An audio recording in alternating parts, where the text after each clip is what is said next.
Enemy के starting में हमें एक ऑफिस डिपार्टमेंट को दिखाया जाता है जहाँ के ऑफिसर आपस में बातें कर रहे होते हैं कि तभी उस ऑफिस की हेड एक बंदे पर जोर जोर से चिल्लाने लगती है कि तुम घर जाओ और घर जाके सो जाओ। और फिर हमें उस बंदे को दिखाया जाता है जिसका नाम असाकी होता है और यही हमारे एनिमी का मेन कैरेक्टर है। और असाकी हेड से पूछता है कि आखिर क्यों मैम, मैं इस केस पर पूरी जी जान से काम कर रहा हूँ और मैं मुजरिम को जरूर पकड़ लूंगा। इस पर ऑफिस की हेड कहती है कि तुम किसी काम के नहीं हो। जब से तुम इस ऑफिस में आए हो तब से कोई भी केस तुमने सॉल्व किया है। ये सुनते ही असाकी को बहुत बुरा लगता है और साथ वाले ऑफिसर भी असाकी पर हंसने लगते हैं।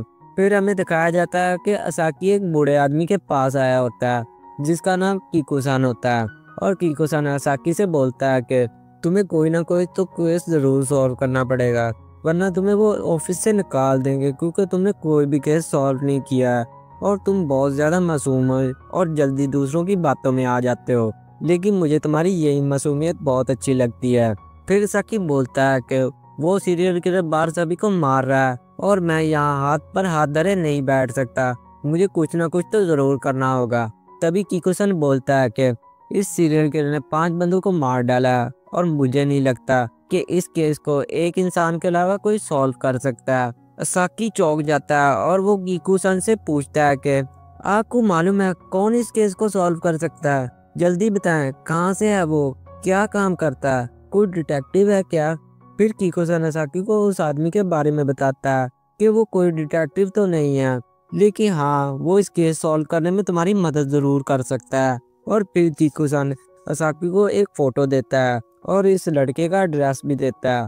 कीको असाकी को और भी बताता है कि ये फ़ोटो बहुत पुरानी है, अब तो इस लड़के की शक्ल बिल्कुल बदल गई है, इसलिए ध्यान से उस लड़के को पहचान लेना। और फ़ोटो लेकर असाकी उस पते पर पहुंच जाता है और घर के अंदर जाते ही असाकी जब घर की बेल बजाने ही वाला होता है कि तभी असाकी को एक आवाज़ सुनाई देती है कि बेल को मत छूना। ये सुनकर असाकी चौंक जाता है और असाकी कहता है कि तुम मुझसे बात कर रहे हो, तुम हो कहाँ? कि फिर से अंदर बैठा डिटेक्टिव इसे बेल बजाने से रोक देता है और गुस्से से असाकी पर चिल्लाते हुए कहता है कि मैंने तुम्हें एक बार रोका नहीं, चले जाओ यहाँ से, मैं तुम्हारी कोई मदद नहीं करने वाला, जाओ मंदिर वापस चले जाओ, शायद गॉड तुम्हारी मदद कर दे। ये सुनकर असाकी हैरान हो जाता है और पूछता है कि तुम्हें कैसे मालूम कि मैं मंदिर से आया हूँ? फिर असाकी उस अंदर बैठे डिटेक्टिव से कहता है कि मुझे कीको-सान ने यहाँ पर भेजा है ताकि तुम मेरी केस सॉल्व करने में मदद कर सको। और फिर वो अंदर बैठा डिटेक्टिव कीको-सान का सुनते ही दरवाज़ा खोल देता है और इस डिटेक्टिव को देखकर असाकी शॉक हो जाता है और कहता है कि तुम कौन हो? क्या तुम ही रॉन हो? फिर रॉन कहता है कि हाँ, मैं ही रॉन हूँ। तो फिर तुम्हारी ये हालत कैसे हुई? पहले तो तुम बहुत अच्छे दिखाई देते थे लेकिन अब तुम्हें क्या हो गया? और फिर रॉन कमरे के अंदर चले जाता है और इसके पीछे असाकी भी आ जाता है और असाकी रॉन से पूछता है कि तुम कीको-सान को कैसे जानते हो? फिर रॉन बताता है कि कीकू का बेटा और मैं एक ही स्कूल में जाते थे। और ये बोलते ही रॉन जमीन पर गिर जाता है जिसे देखकर असाकी डर जाता है और कहता है कि तुम ठीक तो हो?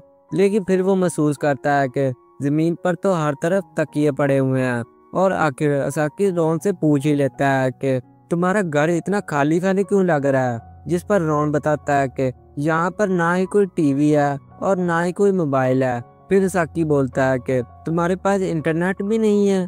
जिस पर रॉन कहता है कि नहीं, मेरे पास कोई इंटरनेट सर्विस भी नहीं है क्योंकि कोई भी बाहर की चीज़ मेरी तरफ ना आ सके। लेकिन अब तुम्हें यहाँ से जाना चाहिए और कीकू को मेरी तरफ से हाय कहना। असाकी कहता है कि नहीं, मुझे तुम्हारी मदद चाहिए ताकि हम ये केस सॉल्व कर सके और कीकू ने इसलिए मुझे तुम्हारे पास भेजा है। रॉन बोलता है कि तुम पहले इंसान नहीं हो, कीकू ने तुमसे भी पहले कई लोगों को मेरे पास भेजा था क्योंकि वो चाहता है कि मैं वापस आ जाऊं, लेकिन वो ये भी जानता है कि मैंने डिटेक्टिव का काम छोड़ दिया है। ये सुनकर असाकी भी शॉक हो जाता है और कहता है कि तुम अब डिटेक्टिव का काम नहीं करते, लेकिन मैं तो यहाँ पर एक केस लेकर आया था। और केस का नाम सुनकर रॉन जोर जोर से चिल्लाने लगता है। असाकी बोलता है कि तुम क्यों चिल्ला रहे हो, मैं तो तुम्हें सिर्फ केस के बारे में बता रहा हूँ। रॉन बोलता है कि मैं तुम्हारे केस के बारे में नहीं सुनना चाहता, इसलिए मैं जोर जोर से चिल्ला रहा हूँ क्योंकि मैं तुम्हें पहले ही बता चुका हूँ कि मैंने डिटेक्टिव का काम छोड़ दिया है। ये सुनकर असाकी गुस्सा हो जाता है और कहता है कि आखिर तुम्हारे अंदर कोई इंसानियत है या नहीं, तुम्हें बाकी इंसानों की कोई परवाह नहीं। रोन बोलता है कि नहीं, वो मेरा मसला नहीं है। और इसके बाद असाकी हार मानकर वहां से जाने लगता है और बोलता है कि मैं कीकू-सान को तुम्हारे बारे में सब कुछ बता दूंगा। रोन बोलता है जाओ कीकू-सान को मेरे बारे में सब कुछ बता दो और मंदिर भी जाओ, शायद गॉड तुम्हारी मदद कर दे। मंदिर का सुनकर असाकी शौक हो जाता है और रोन से पूछता है कि तुम्हें कैसे पता कि मैं मंदिर से आया हूँ। रोन कहता है कि ये तो बहुत आसान था, क्योंकि तुम्हारे कंधे पर मंदिर के फूलों के टुकड़े लगे हुए हैं और इस तरह के फूल सिर्फ मंदिर में ही पाए जाते हैं। और दूसरी बात, तुम्हारी लेफ्ट पॉकेट में एक कॉफी का डब्बा है जो अभी तक तुमने नहीं खोला है, और तुम्हारे राइट पॉकेट में थोड़े बहुत सिक्के हैं, जिसका मतलब ये है कि तुमने कॉफी का बिल पे करने के लिए सिक्कों का इस्तेमाल किया है। ये सब सुनकर असाकी रोन से बहुत इम्प्रेस होता है और बोलता है कि तुम सही हो। और इसके बाद रोन असाकी के बारे में और बातें बताने लगता है, जिन्हें सुनकर असाकी मन में कहता है कि तुम बिल्कुल कीकू-सान की तरह हो। और तभी रोन बोलता है कि असाकी, मैं तुम्हारी कोई मदद नहीं कर सकता, इसलिए तुम यहाँ से चले जाओ। लेकिन असाकी कहता है कि नहीं रोन, मुझे तुम्हारे पावर्स की ज़रूरत है, तुम ही हो जो ये केस सॉल्व कर सकता है। लेकिन रोन नहीं मानता, तो फिर असाकी ज़ोर ज़ोर से चिल्लाने लगता है और इस केस के बारे में रोन को बताने लगता है। लेकिन रोन अपने कानों को किसी चीज़ से बंद कर देता है ताकि इसे असाकी की कोई आवाज़ ना सुनाई दे। और फिर तभी असाकी के मोबाइल पर एक फ़ोन आ जाता है। रोन भी अपने कानों से उस चीज़ को निकाल देता है और रोन फ़ोन की बेल सुनकर असाकी के मोबाइल को दूर फेंक देता है और बोलता है कि मेरे सामने केस की कोई बात ना करना। और दूसरी तरफ मोबाइल पर वही ऐड होती है जो बोलती है कि उस सीरियल किलर ने एक और आदमी को मार डाला। असाकी मोबाइल के पास चले जाता है और हेड असाकी को बताती है कि वो मर्डर एक पार्क में हुआ है और तुम पार्क के बहुत ज़्यादा करीब हो, इसलिए तुम वहाँ पर जाकर मर्डर की जांच करो। और असाकी जब फ़ोन काट कर रोन की तरफ देखता है तो वो शॉक हो जाता है, क्योंकि रोन ज़मीन पर तड़पने लगता है और बोलता है कि मैंने तुम्हें कहा था ना, मेरे सामने केस की कोई बात ना करना, क्योंकि अगर मुझे केस के बारे में थोड़ा सा भी पता लग जाता है तो मैं उस केस को सॉल्व किए बगैर नहीं रह सकता। इसलिए मैंने डिटेक्टिव का काम छोड़ दिया और मैं अकेले इस घर में रहने लगा, क्योंकि मुझे कोई भी केस के बारे में ना पता लगे। और मुझे एक बीमारी भी है जिसका इलाज कोई भी डॉक्टर नहीं कर सकता। ये सुनकर असाकी अपने मन में कहता है शायद इतने दिनों से घर में रहने की वजह से इसका शरीर कमज़ोर हो गया। तभी रोन बोलता है कि असाकी बाहर चले जाओ, मैं नींद की गोलियां खाकर 3 दिन तक सो जाऊंगा और सब कुछ भूल जाऊंगा। असाकी बोलता है कि नहीं रोन, मैं तुम्हें अपने साथ लेकर जाऊंगा, मुझे तुम्हारी पावर्स की ज़रूरत है, मैं हर मुश्किल वक्त में तुम्हारा साथ दूंगा और तुम्हारी मदद भी करूंगा। ये सब सुनकर रोन बोलता है असाकी, तुम बिल्कुल बेवकूफ़ हो, ठीक है मैं केस सॉल्व करने में तुम्हारी मदद करूंगा, लेकिन जो कुछ भी हो जाए तुम्हें मेरा हमेशा साथ देना होगा। फिर अगले सीन में हमें वही पार्क को दिखाया जाता है जहाँ पर मर्डर हुआ होता है और असाकी और रोन उस पार्क तक भाग कर आए होते हैं, जिसकी वजह से असाकी तो बहुत ज़्यादा थक जाता है, लेकिन रोन को तो कुछ भी नहीं होता। जो देखकर असाकी बोलता है कि आखिर तुम इतने ज़्यादा ताकतवर कैसे हो। रोन बोलता है कि भले मैं सालों तक एक कमरे में बंद रहा हूँ, लेकिन मैं अपने शरीर को ठीक रखने के लिए हमेशा रोज़ाना 5 घंटे जिम करता था। तभी एक पुलिस ऑफिसर इनके पास आता है और इन दोनों को उस डेड बॉडी के पास ले जाता है और इन्हें इस डेड बॉडी के बारे में बताने लगता है। लेकिन तभी रोन उछलकर उस डेड बॉडी के पास चले जाता है। ये देखकर पुलिस वाला और असाकी दोनों ही शॉक हो जाते हैं। वहीं दूसरी तरफ रोन तो उस डेड बॉडी से बातें करने लगता है और कहता है कि मैं तुम्हारी मौत का बदला ज़रूर लूँगा।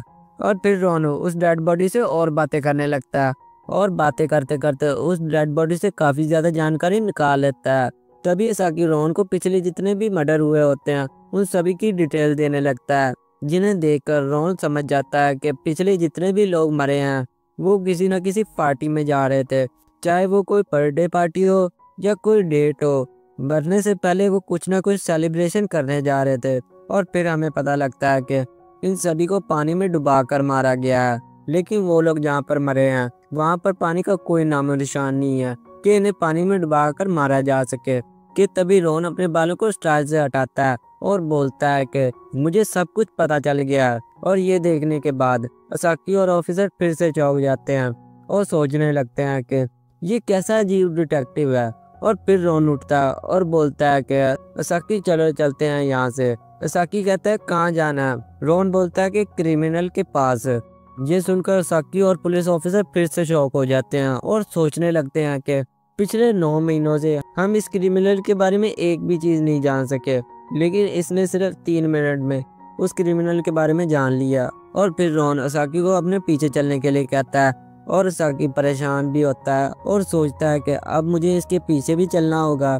और अगले सीन में रॉन असाकी को एक महंगे कपड़े की शॉप में ले जाता है और इसे बहुत महंगे कपड़े बना देता है। असाकी तो बहुत परेशान होता है और रॉन से पूछता है कि मैं ये सब कुछ क्यों कर रहा हूँ और मुझे ये कपड़े क्यों बनाए जा रहे हैं। इस पर रॉन बोलता है कि क्योंकि हम ये केस खुफिया तरीके से सॉल्व करेंगे। असाकी बोलता है कि तो क्या मेरे दूसरे कपड़े ठीक नहीं थे?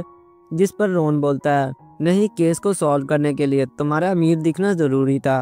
अब आगे हम तुम्हारे बालों को ठीक करेंगे जो बहुत ज़्यादा गंदे दिख रहे हैं, इसलिए हमें सलून जाना चाहिए। ये सुनकर असाकी गुस्सा हो जाता है और बोलता है कि कभी तुमने अपने बालों को आईने में देखा है? मेरे बालों को बुरा कह रहे हो। और फिर आगे वो दोनों एक सलून की शॉप के पास चले जाते हैं जहाँ असाकी तो बहुत ज़्यादा डर रहा होता है और मन में सोचता है कि क्या मुझे इसकी बात माननी भी चाहिए। इसके बाद असाकी अकेले इस सलून के अंदर चले जाता है और वहीं बाहर रॉन नीचे लेटकर असाकी का इंतज़ार करने लगता है और अंदर बार्बर असाकी के कपड़ों को उतार कर बालों को धोने के लिए नीचे सिर करने के लिए कहता है। लेकिन जैसे ही असाकी बाथटब में सिर रखता है तो असाकी वहीं बेहोश हो जाता है और ये देखकर बार्बर बहुत ज़्यादा खुश होता है और बाथटब में पानी भरने लगता है।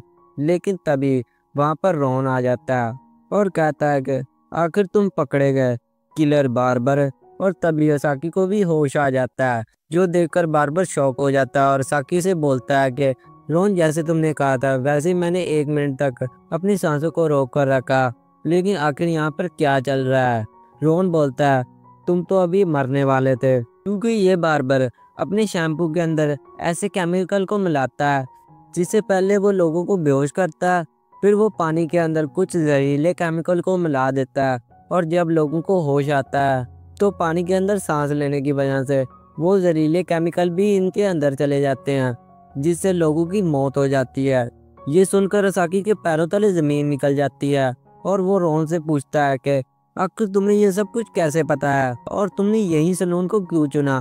रॉन बोलता है ये तो बहुत आसान था, क्योंकि जो भी लोग मरे थे वो सभी के सभी लड़के थे और इन सभी के बाल बहुत ज़्यादा बढ़ गए थे, और अगर वो सभी किसी न किसी फंक्शन में जा रहे थे तो यकीनन वो तो अपने बाल ज़रूर कटवाएंगे, है ना? लेकिन इनमें से किसी ने भी अपने बाल नहीं कटवाए और सभी के बाल बहुत ज़्यादा बड़े थे, और मेरे पास और भी डिटेल थी जिससे मैंने इसी सलून को चुना। वहीं बार्बर समझ जाता है कि वो पकड़ा गया है, इसलिए वो वहाँ से भाग जाता है और छत पर चले जाता है और इसके पीछे असाकी और रॉन भी वहाँ आ जाते हैं। और असाकी इस बार्बर से पूछता है कि तुमने ये सब कुछ आखिर क्यों किया? तो वो बार्बर बताता है कि मैंने ये सब कुछ पैसों के लिए किया है, पैसों के लिए मैं कुछ भी कर सकता हूँ। असाकी बोलता है कि कुछ पैसों के लिए तुमने इतने लोगों को मार दिया, तुम्हारे अंदर इंसानियत है भी या नहीं? और ठीक तभी रॉन सीरियस हो जाता है और बोलता है कि जो लोग दूसरों को मारते हैं उन्हें जीने का कोई हक नहीं है, इसलिए तुम अभी इस छत से नीचे गिर जाओ। ये सुनकर असाकी कहता है कि रॉन, आखिर तुम ये क्या कह रहे हो? लेकिन रॉन असाकी की बात नहीं सुनता और बार्बर से कहता है कि जल्दी इस छत से छलांग मार दो। पहले तो वो बार्बर मना कर रहा होता है, लेकिन तभी रॉन की आंखों में कुछ चमकने लगता है और बार्बर रॉन की आंखों में देखते ही रॉन की काबू में आ जाता है और छत से छलांग मार देता है। लेकिन असाकी दौड़कर बार्बर को बचा लेता है और रॉन को भी होश आ जाता है और रॉन खुद को कोसने लगता है कि आखिर मुझसे फिर से गलती हो गई। लेकिन फिर रॉन रियलाइज करता है कि वो बार्बर अभी मरा नहीं है और असाकी ने इसे बचा लिया है। ये देखकर रॉन बहुत ज़्यादा शौक में आ जाता है और कहता है कि क्या एक क्रिमिनल एक बेवकूफ़ डिटेक्टिव के हाथों बच गया है? असाकी, तुम सच में एक बहुत बड़े बेवकूफ़ हो। फिर असाकी बोलता है कि रॉन, तुम मुझे बाद में पागल कह लेना, पहले मेरी मदद करो। और ये कहते ही असाकी और वो क्रिमिनल नीचे गिर जाते हैं, लेकिन सही वक्त पर रॉन उन दोनों को बचा लेता है और अगले सीन में हमें पता लगता है कि रॉन के अंदर जो बीमारी है उसकी वजह से रॉन अपने दुश्मनों को मार देता है।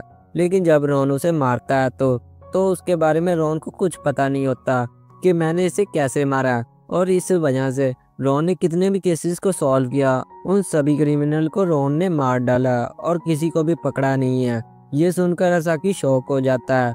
लेकिन तभी रॉन बोलता है, शायद कीकू-सान ने इसलिए तुम्हें मेरे पास भेजा है ताकि तुम मेरी मदद कर सको, और मुझे कोई समझदार पार्टनर नहीं चाहिए बल्कि तुम्हारे जैसा बेवकूफ़ पार्टनर चाहिए। और अब से तुम्हें जो केस भी मिलेगा उन सभी को तुम मेरे पास ला सकते हो, क्योंकि मैं वो केस सॉल्व करने में तुम्हारी पूरी मदद करूँगा और तुम एक अच्छे डिटेक्टिव बनोगे। और ये एपिसोड यहीं ख़त्म हो जाता है। तो गाइज, मैं इस एनिमे के अगला एपिसोड भी ज़रूर लेकर आऊँगा, इसलिए चैनल को सब्सक्राइब कर दें। Good bye.